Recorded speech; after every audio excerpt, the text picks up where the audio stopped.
Hey guys, welcome to my channel Fueling Entrepreneurship. Kafeel Qureshi here.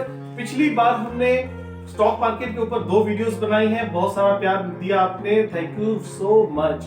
आज हम third video लेके आए हैं। कुछ एक क्वेश्चंस है मेरे पास, उससे पहले मैं आपको एक बात बहुत ही क्लियर कर दूं, मैं कोई फाइनेंस बैकग्राउंड से नहीं हूं, मैं कॉमर्स बैकग्राउंड से भी नहीं हूं, सिर्फ स्टॉक मार्केट का मुझे समझने का, उसे पढ़ने का शौक है। तो मैंने एक छोटे छोटे कोर्सेज 499, 699 के कुछ कोर्सेज आते हैं और वो कोर्सेज करने के बाद मैं ये वीडियोस आपके साथ शेयर कर रहा हूँ। जो कंक्लूजन उन वीडियोस में से निकल के आता है, उन कोर्स में से जो निकल के आता है, वही मैं आपके साथ इसमें शेयर करता हूँ। तो अगर कोई मुझसे इसमें कोई गलती हो जाए या कोई आपको चीज समझ में ना आए तो प्लीज दोबारा से गूगल कर लीजिएगा, मुझे कमेंट में गालियां मत दीजिएगा प्लीज।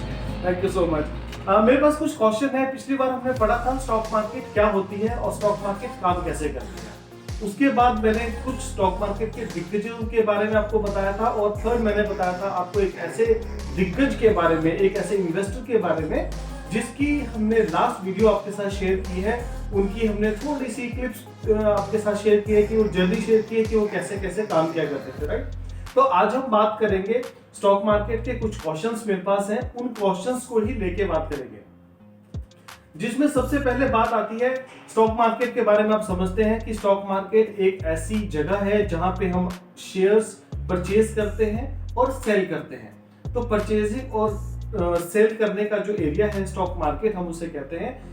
हमारे पास एशिया में 2 बड़ी स्टॉक मार्केट्स हैं, एक है एनएससी, एक है बीएससी, राइट। एनएससी का मतलब है नेशनल स्टॉक एक्सचेंज और बीएससी का मतलब है बॉम्बे स्टॉक एक्सचेंज। ये दोनों ही जो स्टॉक एक्सचेंज है, हमारे एशिया की सबसे बड़ी एक्सचेंज है, वो है बॉम्बे स्टॉक एक्सचेंज, जिसमें हम बोलते हैं।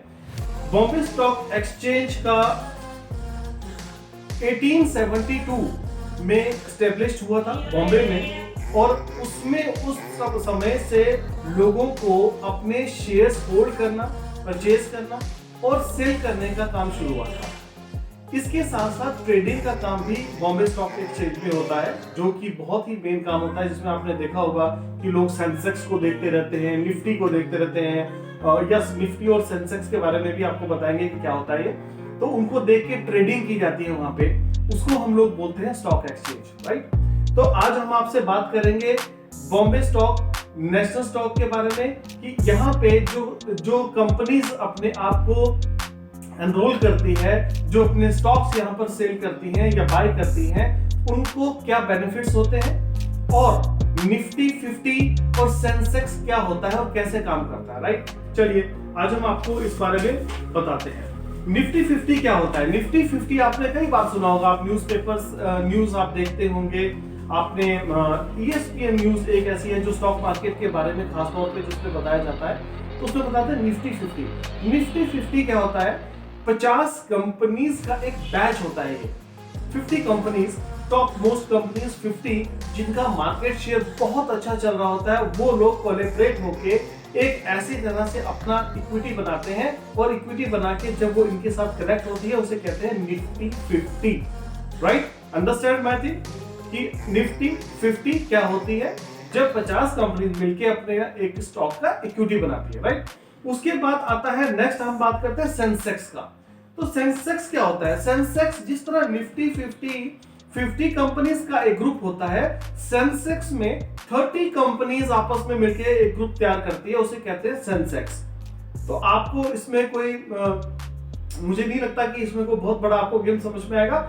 निफ्टी 50 कंपनीज का एक ग्रुप होता है, सेंसेक्स 30 कंपनीज का एक स्मॉल ग्रुप होता है, इक्विटी का साथ मेंबरशिप इसमें चलती है, और वो स्टॉक एक्सचेंज में आपको मिलता है, राइट। अब मेरे पास इसके बाद एक क्वेश्चन है, हाउ टू डू ट्रेडिंग। देखिए मैं आपको मैं कभी भी डे ट्रेडिंग के बारे में कभी भी मैं नहीं चाहूंगा कि आप लोग डे ट्रेडिंग करें, राइट। बट डे ट्रेडिंग में क्या होता है कि हमारे पास प्रॉफिट बहुत होता है लेकिन रिस्क भी बहुत होता है। ट्रेडिंग कैसे की जाती है, इसके लिए मैंने आपको जैसे फर्स्ट वीडियो में बताया था, सबसे पहले आपको अपना एक डीमेट अकाउंट खोलना होता है। उस डीमेट अकाउंट को आप अटैच करते हैं अपने पर्सनल अकाउंट के साथ, सेविंग अकाउंट जो आपका होता है, और उस सेविंग अकाउंट के साथ में अटैच होने के बाद आप एक किसी भी आपके पास बहुत सारे ऑप्शंस होती हैं इसमें, आप कोई ऐप डाउनलोड कर सकते हैं। मैंने आपको सजेस्ट किया था एंजल वन, जो कि मैं पर्सनली यूज करता हूँ। आप वहां पे जाके अपना एक अकाउंट खोलिए डीमेट का, और डीमेट अकाउंट खोलने के साथ में आप सेविंग अकाउंट के साथ कनेक्ट करते हैं और वहां से आप अपने शेयर सेल और बाय कर सकते हैं, राइट। आप चाहे बॉम्बे स्टॉक एक्सचेंज से कीजिए, चाहे आप नेशनल स्टॉक एक्सचेंज से कीजिए। अब एक क्वेश्चन उसके बाद आता है, मुझे किसी सज्जन ने पूछा है कि अगर उन्होंने स्टॉक ले लिए नेशनल स्टॉक एक्सचेंज से, तो क्या वो बीएसई में उसको सेल कर सकते हैं? आंसर इज यस, सेल कर सकते हैं, लेकिन उसका एक प्रोसेस होता है कि अगर आपने स्टॉक लिए हैं तो सेल करने के लिए आपको क्या करना पड़ेगा, कम से कम 3 वर्किंग डेज का वेट करना पड़ेगा। आप अपने ऑप्शन में जाएंगे, अपना अकाउंट खोलेंगे और वहां पे आप करेंगे अपने शेयर को बाय किया है आपने या उसको सेल कर रहे हैं शेयर को, तो आप करेंगे, क्लिक करेंगे सेल पे, और सेल करने के लिए आपको 3 वर्किंग डेज का वेट करना है। जब वो स्टॉक आपके नेशनल स्टॉक एक्सचेंज से आपके बॉम्बे स्टॉक एक्सचेंज पे आपके डीमैट अकाउंट में आ जाएंगे 3 वर्किंग डेज में, राइट। तो 3 वर्किंग डेज में आने के बाद आप उनको किसी को भी सेल कर सकते हैं, ये इसका प्रोसीजर होता है। तो ये क्वेश्चन का आंसर आई थिंक आपको मिल गया है इजीली, कि हम किसी भी कंपनी से कभी भी एनएसई या बीएसई में एक दूसरे के साथ उसको कर सकते हैं। अब बात आती है कि अगर हम लोग स्टॉक में कैसे हम लोग पैसा बनाते हैं वहां पे, तो देखिए मेरी राय ये है, क्योंकि आपको मैंने बताया कि मैं अंकुर वरीकू जी का बहुत बड़ा फैन हूं। अंकुर वरीकू हमेशा हमें ये सिखाते हैं कि कभी भी इंट्राडे या इंटरडे या डे ट्रेडिंग में अपने आप को मत डालिए, लॉन्ग टर्म इक्विटी में जाइए। लॉन्ग टर्म इक्विटी में क्या होता है कि आप कम से कम 1 साल के लिए अपना पैसा रखते हैं, कम से कम मिनिमम, तो वो आपको जो ग्रोथ देगा, वो ग्रोथ आपको कभी भी आपके पोस्ट ऑफिस की एफडी या बैंक की एफडी नहीं दे पाएगी। बैंक की एफडी कितना ग्रोथ देती है? 5.5, 4.5, इससे ज्यादा ग्रोथ नहीं देती। लेकिन एक अगर आप स्टॉक को अच्छे अमाउंट में अच्छा स्टॉक लेके आप उसको कम से कम 1 साल तक होल्ड करते हैं, तो कम से कम नाना करके भी वो आपको 12 से लेकर 15-20% तक भी आपको प्रॉफिटेबिलिटी अमाउंट दे सकती है।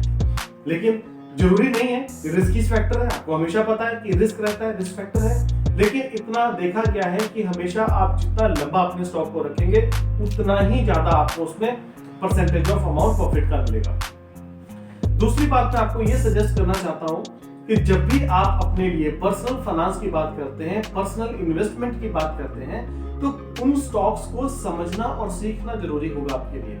उसके 2-3 टूल्स होते हैं, फंडामेंटल टूल्स होते हैं, और एनालिसिस करते हैं हम लोग स्टॉक को कि किस तरह से कौन सी कंपनी का स्टॉक क्या काम कर रहा है।